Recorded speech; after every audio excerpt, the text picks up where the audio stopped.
Assalamualaikum warahmatullahi wabarakatuh. Saya Karina, mahasiswi semester 6 Program Studi Pendidikan Ekonomi dari Universitas Pancasakti Bekasi. Pada kesempatan kali ini, saya akan mempresentasikan video dengan judul Pengumpulan dan Pengolahan Informasi Hasil Belajar.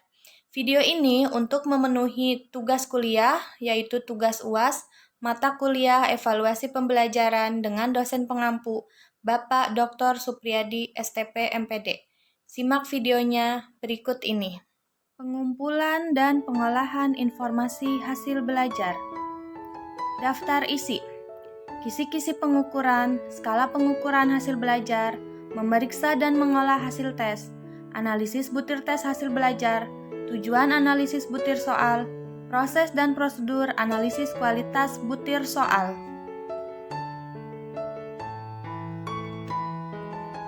Kisi-kisi pengukuran. 1. Aspek yang diukur.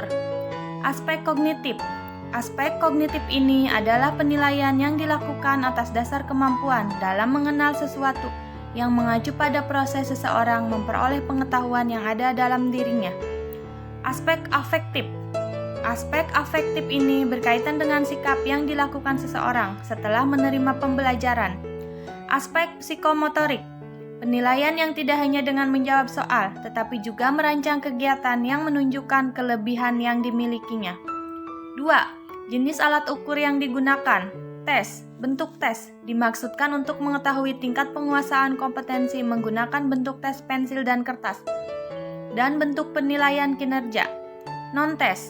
Non-tes dimaksudkan untuk mengetahui perubahan sikap dan tingkah laku peserta didik setelah mengikuti proses pembelajaran. Pendapat terhadap kegiatan pembelajaran, kesulitan belajar, minat belajar, motivasi belajar, dan mengajar, dan sebagainya. 3. Teknik atau pengukuran. Tes tertulis adalah tes yang soal-soalnya harus dijawab peserta didik dengan memberikan jawaban tertulis.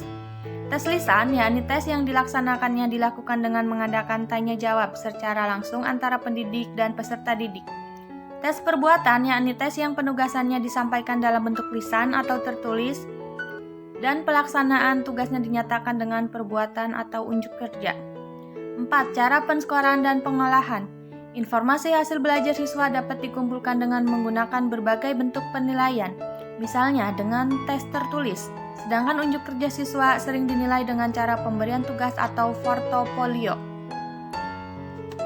Skala pengukuran hasil belajar. Skala adalah alat untuk mengukur nilai, sikap, minat, dan perhatian yang disusun dalam bentuk pernyataan untuk dinilai oleh responden dan hasilnya dalam bentuk rentangan nilai sesuai dengan kriteria yang ditentukan. Skala dibagi menjadi 2, yaitu skala penilaian, 2. Skala sikap.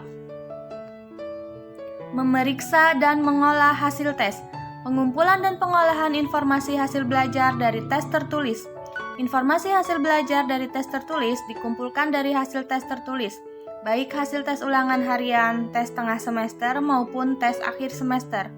Jenis tes yang paling banyak digunakan adalah tes objektif dan tes uraian.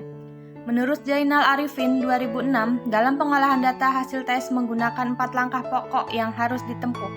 1. Men-skor. 2. Mengubah skor mentah menjadi skor standar. 3. Mengkonversikan skor standar ke dalam nilai. 4. Melakukan analisis soal jika diperlukan. Analisis butir tes hasil belajar. Manfaat analisis butir tes hasil belajar sebagai berikut. 1. Dapat melakukan penilaian terhadap hasil belajar siswa dengan benar, mengoreksi kelemahan dan kekurangan yang dilakukan selama ini, meningkatkan efektivitas proses pembelajaran, menunjang kelancaran dan keberhasilan proses pembelajaran. 5. Dapat terbinanya kelompok guru yang siap dijadikan tim ahli dalam penyusunan soal. Tujuan analisis kualitas butir soal. Tujuan penelaahan kualitas butir soal menurut Aiken 1994-63 memiliki 3 tujuan antara lain. 1. Untuk mengkaji dan menelaah setiap butir soal agar diperoleh soal yang bermutu sebelum soal digunakan. 2. Untuk membantu meningkatkan tes melalui revisi atau membuang soal yang tidak efektif. 3. Untuk mengetahui informasi diagnostik pada siswa apakah mereka sudah atau belum memahami materi yang telah diajarkan. Proses dan prosedur analisis kualitas butir soal. Dalam melaksanakan analisis butir soal, para penulis soal dapat menganalisisnya secara kualitatif dalam kaitan dengan isi dan bentuknya, dan kuantitatif dalam kaitan dengan ciri-ciri statistiknya. Anastasi dan Urbina 1997-172, Popham 1995-195. 1. Analisis butir soal secara kualitatif. Pada prinsipnya, analisis butir soal secara kualitatif dilaksanakan berdasarkan kaidah penulisan soal tes tertulis perbuatan dan sikap. Penelaahan ini biasanya dilakukan sebelum soal digunakan atau diujikan. Analisis butir soal secara kuantitatif. Penelaahan soal secara kuantitatif maksudnya adalah penelaahan butir soal didasarkan pada data empirik dari butir soal yang bersangkutan. Data empirik ini diperoleh dari soal yang telah diujikan. Analisis ini terdiri dari pendekatan secara klasik. Terima kasih. Nah, itu tadi video penjelasan mengenai pengumpulan dan pengolahan informasi hasil belajar. Semoga video ini dapat menambah wawasan kita.